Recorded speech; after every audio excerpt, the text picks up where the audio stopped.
ሰላም ጤና ይስጥልን። የተወደዳችሁና የተከበራችሁ የቻናላችን ተከታታዮች የሐምሌ 23 2018 እጅግ ወሳኝና አነጋጋሪ የሆኑ መረጃዎችን ነው ይዘንላችሁ የቀረብ ነው። በቅድሚያም ዋና ዋናዎቹን በማስቀደም እንጀምራለን። በነዳጅ ግብይትና ስርጭት የሚፈጸሙ ህገወጥነትን ለመከላከል የሚያስችል አዲስ መመሪያ መውጣቱ ተገልጿል። የመመሪያውን ሙሉ ዝርዝር ወደ እናንተ ይዘናል።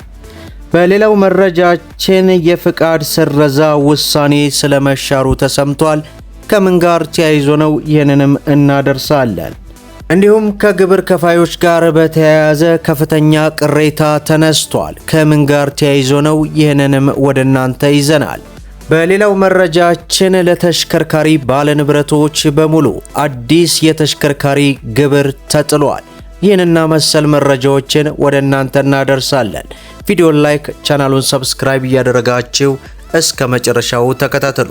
ዛሬ ይወስኑ፣ ነገ በአዲስ ቤቶ ይኖሩ። 5 ሚሊዮን ብር ብቻ በመክፈል የቤቶን ቁልፍ ይቀበሉ። ቀሪውን 80% ክፍያ በአንድ ዓመት ውስጥ እየኖሩበት ወይም አከራይተው በቀላሉ ማጠናቀቅ ይችላሉ። 5.2 ሚሊዮን ብር ብቻ በመክፈል የቤቶን ቁልፍ ይቀበሉ። ቀሪውን 80% ክፍያ በአንድ ዓመት ውስጥ እየኖሩበት ወይም አከራይተው በቀላሉ ማጠናቀቅ ይችላሉ። ዛሬ ይክፈሉ፣ ዛሬውኑ ይግቡ። የቀሩን 3 ቤቶች ብቻ ናቸው። ይህን ልዩ ዕድል እንዳያመልጡ አሁኑኑ ይደውሉልን። ቤቶን ዛሬ ይረከቡ። ክፍያውን በምቾት ያጠናቁ።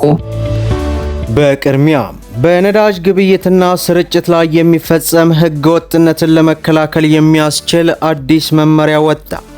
የነዳጅና ኢነርጂ ባለስልጣን በነዳጅ አቅርቦት ግብይትና ስርጭት ወቅት የሚፈጸም ህገወጥነትን ለመከላከልና የነዳጅ እጥረት ያለባቸው አካባቢዎችን መለየት ያስችላል የተባለውን ዲጂታል መተግበሪያ ስርዓት ይፋ አደረገ። በነዳጅና ኢነርጂ ባለስልጣን የነዳጅና ግብይት አቅርቦትና ስርጭት ክትትል መሪ ስራ አስፈጻሚ ወይዘሮ መሰለች ይፋ ባደረገችው ስርዓት መሰረት ብሔራዊ የነዳጅ አቅርቦት ሰንሰለት አስተዳደር በነዳጅ ከጅቡቲ ተነስቶ እስከ መጨረሻው ተጠቃሚ እስከሚሆንበት ድረስ የሚያልፍ መቆጣጠር የሚያስችል መሆኑን ለሪፖርተር ገልጸዋል። ከኢትዮ ቴሌኮም ጋር በመተባበር የበለጸገ ስርዓቱ ነዳጅ ከጅቡቲ ተነስቶ መራገፍ ያለበት ማደያ በስንት ቀን መድረስ እንዳለበት ማወቅ የሚያስችልና ከዚህ ውጭ በሚንቀሳቀሱ ተሽከርካሪዎች ላይ ህጋዊ እርምጃ ለመውሰድ እንደሚረዳም ተናግረዋል። ከዚህ በተጨማሪ የነዳጅ አቅርቦት ስርጭት ክትትልና ቁጥጥር ሂደትን እንደሚያሳልጥና ላስፈላጊ ብክለትን እንደሚያስቀር ገልጸው የነዳጅ አቅርቦቱ በቂ የሆነበትና እጥረት ያለበት ቦታን ለመከታተል እንደሚያስችልም ተናግረዋል። ከዚህ ጋር ተያይዞ በተቋሙ ፈታኝ የነበሩ ችግሮችን ለማስወገድ ጥፋተኞችን ተጠያቂ ከማድረግ ባለፈ በአሰራር ለመፍታት የክትትልና የቁጥጥር ስራዎችን በቴክኖሎጂ የታገዘ ለማድረግ እንዲሆን ከብሔራዊ የነዳጅ አቅርቦት ሰንሰለት አስተዳደር የተሳለጠ ስርዓት በተጨማሪ በሳተላይት የታገዘ የቦታ መጠቆሚያ ስርዓት ተግባራዊ መደረጉም ተገልጿል። በሌላው መረጃችን ከግብር ከፋዮች ጋር በተያያዘ ከፍተኛ ቅሬታ ተነሳ። በበርካታ ክልልና በመዲናዋ የሚገኙ የቁርጥ ግብር ከፋዮች ለ2018 የተቆረጠባቸው ግብር ከአቅማቸው በላይ መሆኑን ለመግለጽ ቅሬታ ማቅረባቸውን ቲክቫህ ኢትዮጵያ ገለጸ።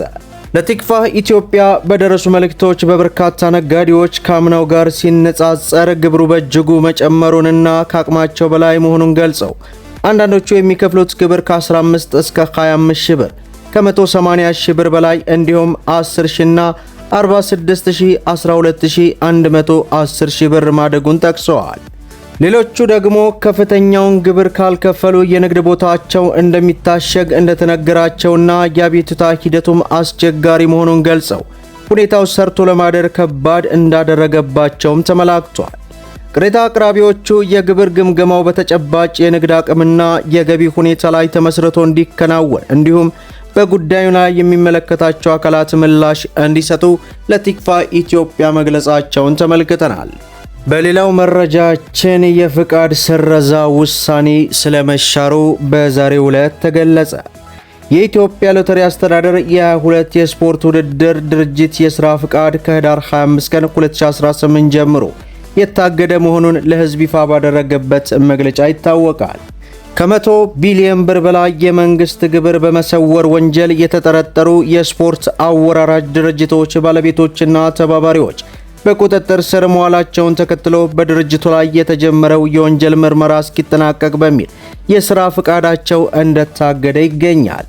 እርምጃው የተወሰደው የተለያዩ የጸጥታ አካላት ባደረጉት የተቀናጀ ክትትልና ከብሔራዊ መረጃና ደህንነት አገልግሎት በተገኘ መረጃ መሠረት ነው።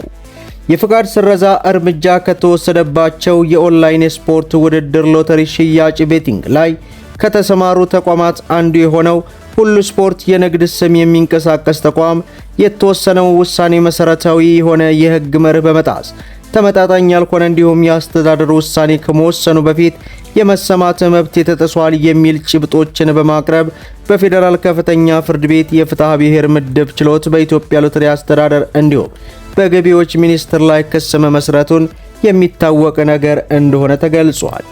ድርጅቱ ፈጸመ የተባለው የወንጀል ድርጊት በሚመለከተው የፍትህ አካል ተረጋግጦ ሳይቀርብ አስተዳደሩ በሕግ ስልጣን ፍቃድ መሰረዙ ከስልጣን በላይ የተደረገ ተግባር ነውም ተብሏል።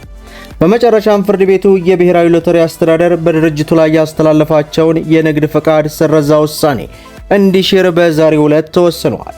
ፍርድ ቤቱ ውሳኔውን ያስተላለፈው መስሪያ ቤቶች ውሳኔያቸውን ሲያስተላልፉ የአስተዳደር ስነ ስርዓት ሕግን ያልተከተሉና የተከሳሽን የመሰማት መብት የጣሱ ናቸው በሚል ነው።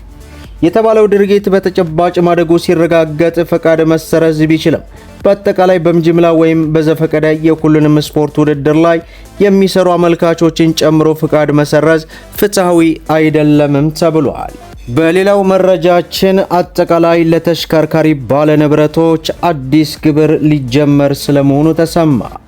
በተሽከርካሪ ባለንብረቶች ላይ የሚጣለው ግብርን በተመለከተ ተሽከርካሪዎቹ በመንግስት በተገነቡ መንገዶች ላይ ስለሚንቀሳቀሱ ብቻ በየዓመቱ የሚከፈል ግብር ሊሆን እንደሚችል ተገልጿል። የምጣኔ ሀብት ባለሙያ የሆኑት አቶ ሲሆን በላይ ይህ ግብር በተሽከርካሪ ባለንብረቶች ላይ የሚጣል ሲሆን ተሽከርካሪዎቹ በመንግስት የተገነቡ መንገዶች ላይ ስለሚንቀሳቀሱ በየዓመቱ የሚከፈል ይሆናልም ብለዋል። ይህ ከመደበኛው የተሽከርካሪ ዓመታዊ ምርመራ ወይንም ቦሎ ጋር ተያይዞ ሊመጣ የሚችል ግዴታ ነው የተባለ ሲሆን የምጣኔ ሀብት ባለሙያው እንደገለጹት ግብር አጣጣሎም እንደ ተሽከርካሪዎቹ አይነትና እንደሚወጣው ጭስ ካርበን ሊለያይ እንደሚችል ተገለጸ። ይህ ማለት ብዙ ጭስ የሚለቁ አሮጌ ተሽከርካሪዎች ከፍተኛ ግብር እንዲከፍሉ፣ አዳዲስ ደግሞ ዝቅተኛ እንዲከፍሉ ሊደረግ ይችላልም ተብሏል። ይህ አሰራር በሌሎች ሀገራት ለምሳሌ በኬንያ፣ በሩዋንዳና በአውሮፓ ሀገራት የተለመደ ሲሆን መንግስት ለመንገድ ጥገና የሚውል ተጨማሪ ገቢ እንዲያገኝ ያስችላልም ተብሏል። ግብሩ ከከተማና ከክልሎች የሚሰበሰብ በመሆኑ የአካባቢ መስተዳድሮች ራሳቸውን የልማት በጀት እንዲያሳድጉ ትልቅ ዕድል ስለሚፈጥር በፌዴራል መንግስት ላይ ያለውን የገንዘብ ጫናም ይቀንሳልም ተብሏል። የታክስ ፕሮፖዛል በሚኒስትሮች ምክር ቤት ተዘጋጅቶ ለፌዴራል ምክር ቤት የቀረበ ሲሆን ከዚህ ግብር የሚገኘው ገቢ ከአጠቃላይ የሀገር ውስጥ ምርት 0.2 በመቶ ድርሻ ይኖረዋል ተብሎ እንደሚጠበቅ ኢትዮ ኤፍኤም 107.8 ዘግቦታል። መደመጥ ያለባቸው ወሳኝና አነጋጋሪ የሆኑ መረጃዎችን ይመስላሉ። ቪዲዮን ላይክ ሸር አድርጉት እያሉ እስከ ፍጻሜው ድረስ አብራችሁን ስለቆያችሁ ልባዊ ምስጋናችን እየሰጠን በሌላ ቪዲዮ እስከምንገናኝ ወሰላሙ አለይኩም ወራህመቱላሂ ወበረካቱ።